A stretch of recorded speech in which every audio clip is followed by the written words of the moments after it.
दंड शास्ति प्रजाः सर्वदंड एवाभिर्षति दंड सप्तेषु जागर्ति दंड धर्म विधुर्वधा। अर्थात मनुस्मृति के अनुसार दंड ही प्रजा को अनुशासन में रखता है, दंड सभी की रक्षा करता है, दंड ही लोगों के बीच सतर्क रहता है, दंड के माध्यम से ही धर्म की रक्षा होती है, ऐसा धर्म को जानने वाले विद्वान कहते हैं। ये चंद लाइनें बहराइच हिंसा मामले में फैसला सुनाते हुए अपर सत्र न्यायाधीश प्रथम पवन कुमार शर्मा की अदालत ने कही। उन्होंने राम गोपाल मिश्रा की हत्या के मुख्य आरोपी मोहम्मद सरफराज अहमद उर्फ रिंकू को फांसी की सजा, साथ ही अन्य 9 दोषियों को आजीवन कारावास की सजा सुनाई। इसके अलावा सभी दोषियों पर 1-1 लाख रुपए जुर्माना भी लगाया। अदालत ने अपने 142 पन्ने के विस्तृत फैसले में न केवल भारतीय न्याय संहिता की धाराओं का उल्लेख किया, बल्कि प्राचीन भारतीय ग्रंथ मनुस्मृति और राजधर्म की अवधारणा का भी जिक्र किया। न्यायाधीश ने लिखा कि राज्य का प्रथम कर्तव्य है कि वो अपने नागरिकों की रक्षा करे और जो व्यक्ति निहत्थे नागरिक पर गोली चलाए तथा पुलिस पर भी फायरिंग करे उसे कठोर दंड मिलना चाहिए, क्योंकि यह राजधर्म के विरुद्ध है। न्यायाधीश ने फैसले में मनुस्मृति के दोहे दंड शास्ति प्रजाः सर्वदंड एवाभिर्षति दंड सप्तेषु जागर्ति दंड धर्म विधुर्वधा का जिक्र किया है। फैसले में इसका अर्थ भी समझाया गया है। इसमें लिखा गया है, मनुस्मृति के अनुसार प्रजा द्वारा राजधर्म का पालन किया जाए। इस दृष्टि से धर्म विधान का होना नितांत आवश्यक माना गया था। दंड के वय से समाज के व्यक्ति अपने धर्म और कर्म से विचलित होने से बचते हैं। धर्म ही प्रजा की जान माल की रक्षा करता है, इसलिए अपराधी को दंडित करना शासक का परम धर्म माना गया है। वही फैसले में उस मनुस्मृति के श्लोक और राजधर्म का जिक्र किया गया है जिसको भारत का संविधान पूरी तरह खारिज करता है। फैसले में लिखा गया कि मृतक राम गोपाल मिश्रा को टॉर्चर किया गया, उसके नाखून उखाड़ लिए गए, उसके पैर जलाए गए, जबकि बहराइच पुलिस खुद राम गोपाल मिश्रा को टॉर्चर किए जाने को अफवाह बता चुकी है।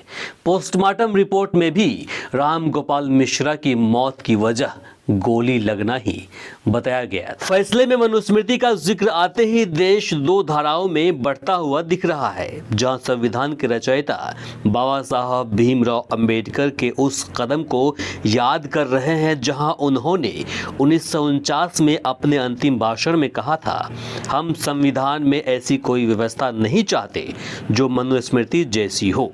हम जाति व्यवस्था, वर्ण व्यवस्था, अस्पृश्यता को जड़ से खत्म करना चाहते हैं। उसी साल उन्होंने कहा, यदि हम संविधान को सफल बनाना चाहते हैं तो हमें उन गांवों की उस मानसिकता को खत्म करना होगा जो मनुस्मृति पर चलती है।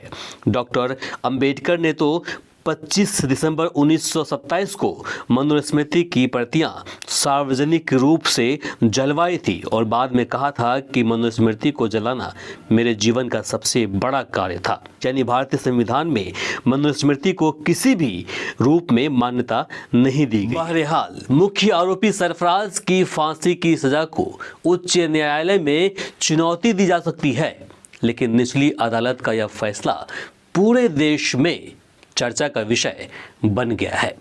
लोग पूछ रहे हैं कि 1.5 साल पुराने मामले में फैसला तो आ गया, लेकिन 10 साल पहले 28 सितंबर 2015 को उत्तर प्रदेश के दादरी में भीड़ ने मोहम्मद अखलाक की हत्या कर दी थी। क्या उस पर भी कोई फैसला आएगा?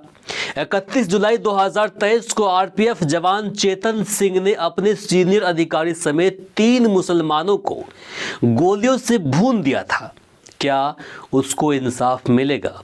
इसी तरह 26 जून 2024 को इरशाद आलम, 4 जुलाई 2024 को फिरोज कुरैशी, 7 जुलाई 2024 को अख्तर अंसारी, 30 जुलाई 2024 को सैमुअल शेख सहित दर्जनों मुस्लिम लोगों को भीड़ ने पिछले 15 वर्षों में पीट पीट कर मौत के घाट उतार दिए।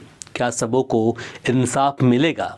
ये सवाल पिछले 24 घंटों से लोग सोशल मीडिया पर पूछ रहे हैं। फिर बहराइच हिंसा का पूरा मामला क्या है, आपको बताते हैं। 13 अक्टूबर 2024 को महाराजगंज में दुर्गा प्रतिमा विसर्जन जुलूस में डीजे बजाने के दौरान विवाद हुआ। रामगोपाल मिश्रा स्थानीय दुकानदार अब्दुल हमीद की छत पर चढ़कर वहां लगे हरे झंडे उतारने लगे। इसी दौरान ऊपर से गोली चली और रामगोपाल की मौके पर मौत हो गई। इसके बाद पूरे इलाके में बड़े पैमाने पर हिंसा हुई। दर्जनों घर दुकानें जलाई गई। प्रशासन ने सभी आरोपियों पर रासुका यानी NSA लगाया।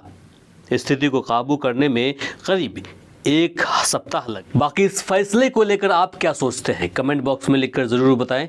इस वीडियो को अधिक से अधिक शेयर करें ताकि अन्य लोगों तक पहुंच पाए। आप देख रहे थे वी आवर्स न्यूज़ और मैं हूं इमरान। नमस्कार, शब बखैर।